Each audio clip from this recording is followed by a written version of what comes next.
ஐரோப்பிய ஒன்றியம் தனது புதிய புகலிட சீர்திருத்த விதிகளை ஜூன் 12ஆம் தேதி அன்று நடைமுறைக்கு கொண்டு வரவுள்ளது. இந்த புதிய விதிகள் புகலிட நடைமுறைகளை விரைவுபடுத்துவதையும் ஐரோப்பிய ஒன்றிய நாடுகளிலேயே பொறுப்புகளை மிகவும் நியாயமாக பகிர்ந்து கொள்வதையும் நோக்கமாக கொண்டுள்ளன. இருப்பினும் பல நாடுகள் இதற்கு இன்னும் முழுமையாக தயாராகவில்லை. அவற்றுள் ஜெர்மனியும் ஒன்றாகும்.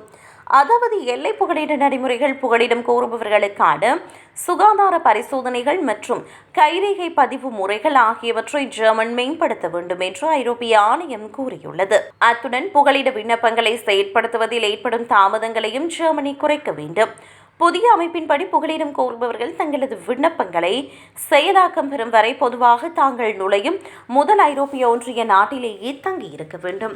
அவருக்கு புகலிடம் கிடைப்பதற்கான வாய்ப்புகள் குறைவாக இருந்தால் அவர்கள் எல்லை மையங்களில் தடுத்து வைக்கப்பட்டு பின்னர் நாடு கடத்தப்படலாம். இந்நிலையில் அதிக எண்ணிக்கையிலான புலம்பெயர்ந்தோரை கொண்ட நாடுகள் மற்ற ஐரோப்பிய ஒன்றிய உறுப்பு நாடுகளிடமிருந்து உதவியை பெறும் என்று எதிர்பார்க்கப்படுகிறது.